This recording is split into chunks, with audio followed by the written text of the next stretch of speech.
Welcome back to the news, everybody. So, we've got some great stories for you today. We're going to kick it off with a whole bunch of fairly interesting Valve news. So, Steam, they've hit 30 million concurrent players, which is a new peak. And it's a pretty major one because it took them 14 years to reach 15 million. And then to double that only took them 5 years. Yeah, that's like, you can kind of, if you chart that on a graph, you say, oh, what's next, like 100 million by 2030? When will PC gaming stop exploding? I think the answer is, with the way things are going, almost basically never. Yeah, so we're seeing a massive rise in PC gaming. Now, this is not all just, UK, Germany, and America getting bigger. Actually, a lot of this is coming from the Japanese market. Yeah, this is, I think people have been tracking this for a while, but especially it was a big report that was released by Kadokawa Asahi, which is a think tank that's attached to Kadokawa, the media conglomerate, and analyst who's always talking about Japanese PC stuff, Serkan Toto, or Dr. Serkan Toto, I should call him a doctor. I'm not quite sure what he's a doctor in, but it's analysis stuff. And he was talking about how this is literally this is crazy. This is crazy, and to triple isn't it's went from really small to slightly less small. He says that personally, he's found that people always underestimated the size of it because it was called niche. A lot of that was literally from the Western perspective of, there's not a lot of, say, Japanese games on Steam. There didn't seem to be a whole pile of this. That was it was never big for big games, but there's a lot of he was talking about the DMM and it being a little games platform that had 10 million users. And that's actually pretty all right for Japan. There's a lot of the Dojin soft scene of PC games or just independent developer and stuff was pretty strong. Obviously, you look at Cave Story, and that was a PC oriented game, and that kicked off one of the big indie waves. But ultimately, according to Valve, it's now one of the top 10 countries in the world on Steam, which is pretty sick considering how many really big countries there are. Yeah, Japan is, in terms of population, it's double the size of the UK. Something like that, yeah. 100, is it 120 or is it 160 million people? I always forget. I couldn't tell you. But point is, it has doubled in 3 years.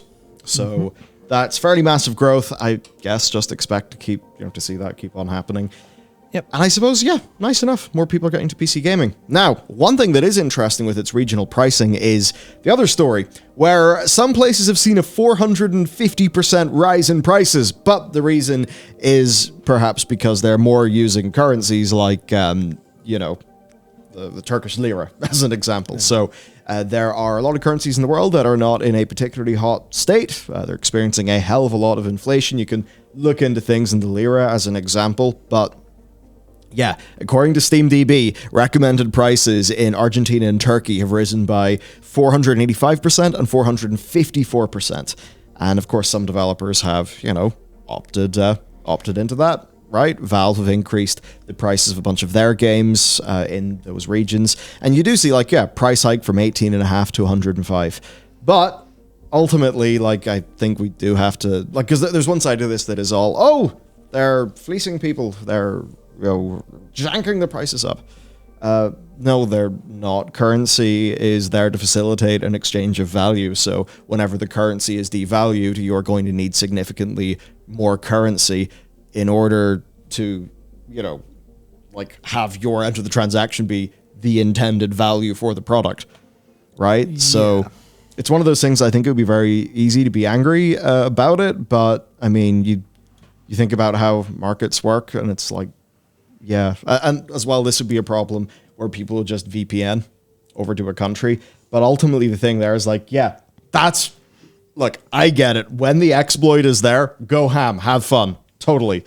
But when we think about what an overall, well-functioning games market is, it's a bit ridiculous when you have a game and you just VPN, buy it for so cheap that it basically isn't really returning anything of note to the developer.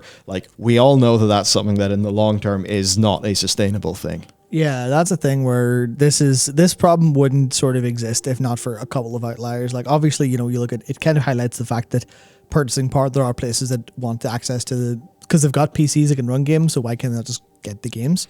And that's where you kind of go, well, that money seems pretty unfair, and that's kind of the gist of it. But it also comes down to, I think, a lot of people obviously there's people who just will buy it for less if they can, regardless. But it's also you always have people come in and go, well, are the games worth what they are? And that's a whole conversation for another day, with the kind of idea of like how much is a video game actually literally worth, and you go, well, it's how much did the developers cost to make it versus how much time, how much enjoyment are you going to get out of it. So it's a little bit of like that where I could see people go, well, I'm not, like as an example, I'm not paying full price for Gotham Knights. You mean I can get it on Steam for like 20% by going through a VPN? Sure. The whole global world thing needs a little bit of work maybe, but I think at the end of the day it is down to like people need paid for the work. But at the same time, at least like Valve haven't mandated this. This isn't Valve going, this is what the games will cost. We handle all the conversions. They just go, here's what you should be charging if you want. So like the dollar value, but from these countries, this is what you're going to want to charge. But obviously you can charge currency stuff. So individual developers can obviously just go, hey, well, we know, we have, say some indie developers like based in like, say Argentina or something, goes, well, I'll price my game in Argentina fairly for people in my area because I know personally how much that is, then that's entirely up to them. So it is, I think there's a little bit of people going, Valve are making the bad move. And it's Valve are trying to play like the neutral arbiter in a market, going, well, here's how developers get their money. You're like, yeah, but I think to a degree, like there is a bit of, but grow up and live in the real world for a second. Yeah. People do actually need to be able to make a profit from the thing that they're selling. Yeah. Like you're not going to have developers then be able to say reinvest those and make another game. Right. Yeah. So it's like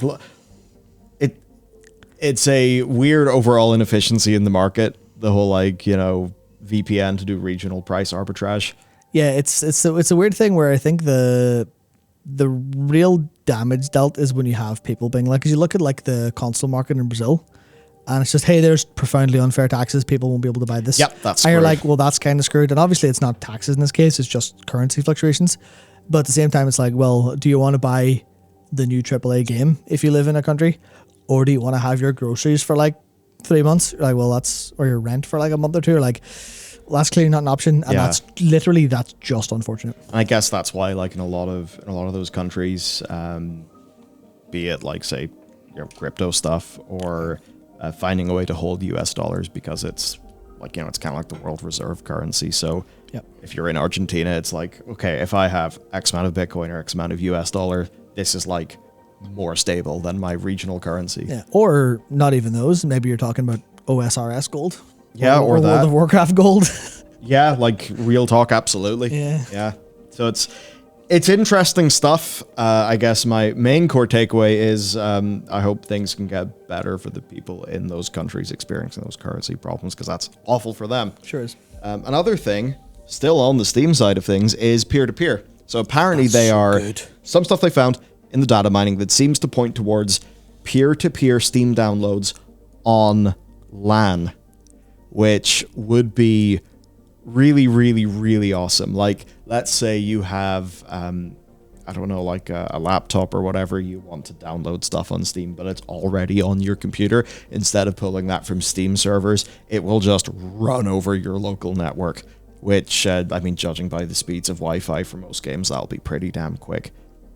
Yeah, and it'll be a lot more sound than just copy-pasting the folder. Or even, I know, because obviously, like, I live with a PC gamer, so I literally just go like, whatever games he has installed, I'm like, I'll just join that, easy. Yeah. Easy, I'll have it over in no time whatsoever. So that's the thing where, like, especially if you live in, like, especially, like, back in the day when I would live in a house with, like, 3 other dudes that would all just be, like, playing games on Steam, and our internet wasn't that great, it would have been great to just go download it once and then spread it across. I had, like, full, like, gigabit speed, because that's what the router could do. Because we obviously were all, at the I think I'll say the distaste is the right term. At the distaste of our landlord, the whole hallway was just strewn with like 20-meter cables connecting every PC. It was wonderful. It was wonderful. That would have been nice back in the day. Man, anyone who's like below 20 watching this, you really don't know how good you have it in some cases. Yeah. God damn.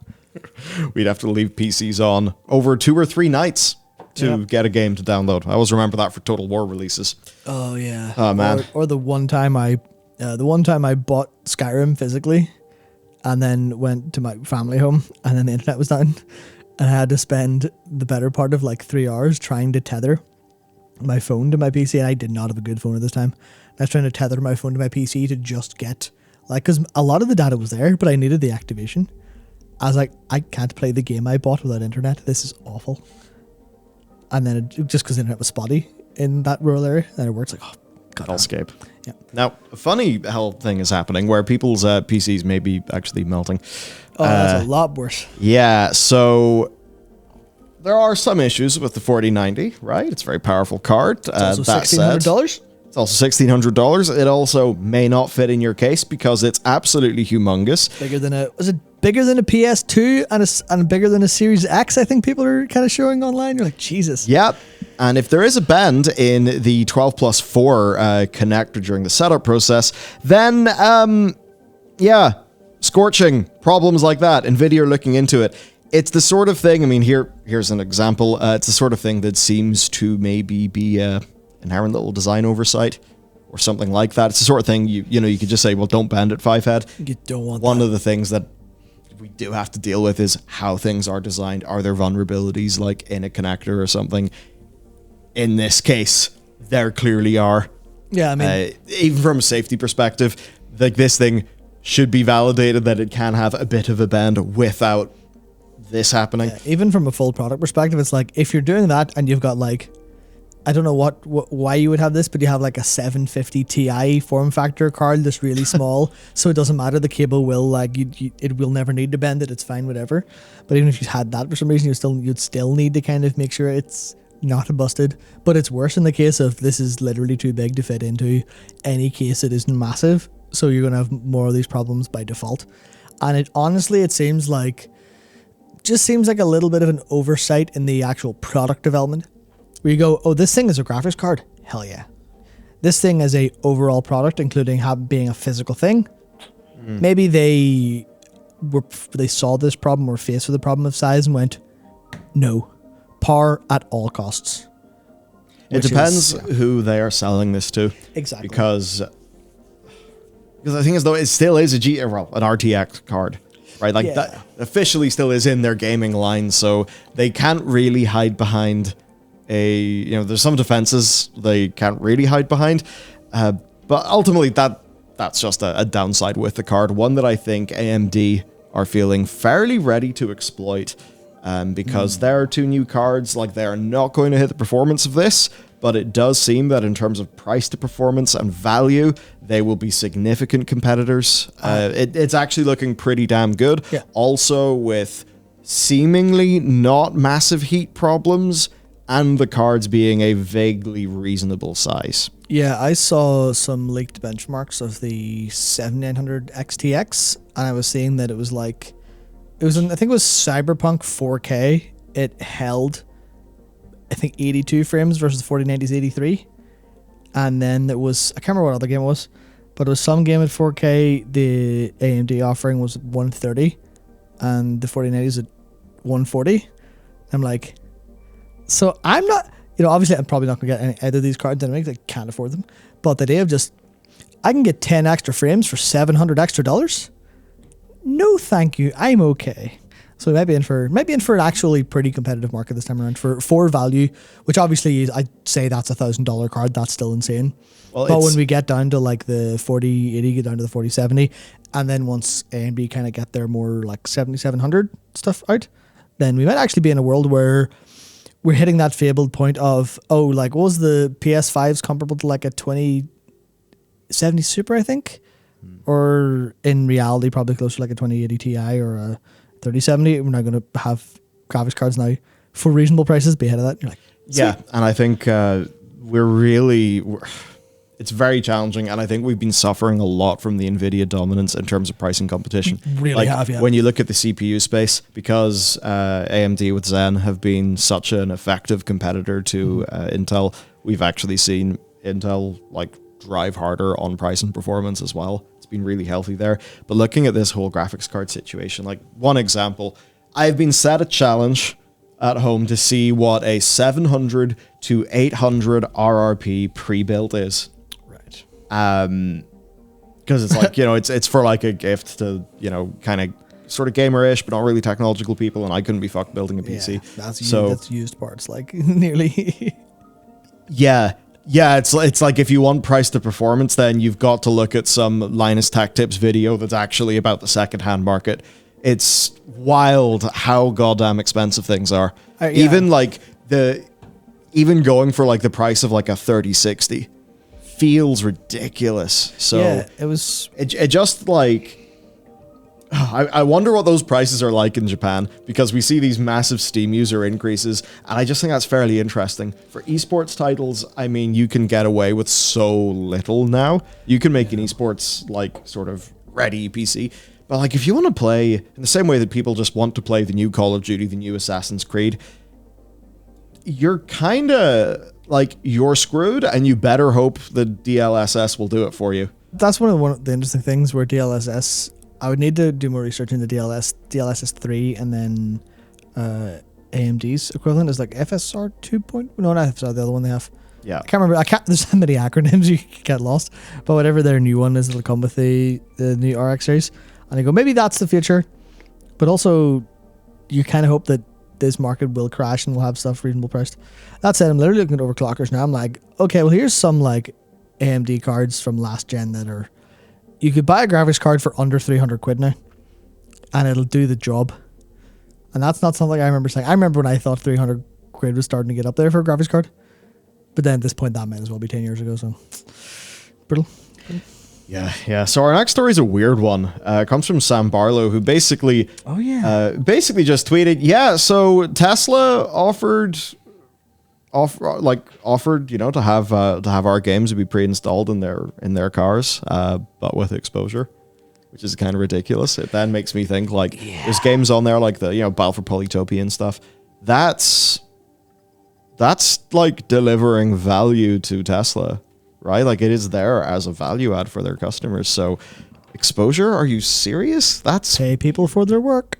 Yeah, exactly. Because in this case, the actual game developer is the only person in the value chain who is not being, is not getting any money from this. So that's ridiculous. I think like exposure in terms of, hey, because you think of it in the terms of, say, platform, right? Where you think, oh, well, you're going to put your game on this platform and this platform gets some extra money. Exposure does not work that way. Maybe if all of these games were free to play and had a monetization inside the Tesla thing, maybe that's fine. Maybe you'd be okay, sure. But the problem is it's not. And it's like, okay, well, you see this game in your Tesla. Does that mean you're going to go buy it? Probably not, because you have it there. True. I guess Tesla would say if you wanted to then go and, truly play it, you'd probably then buy it in Steam, unless you want to just sit in your car for 5 hours and play a game. Yeah. So they could say that. And the Model 3 in loads of regions is a top of the charts selling car. So it would be a lot of visibility, but just in principle, nah. A lot of visibility equally does also mean this game is adding value to a lot of Tesla customers.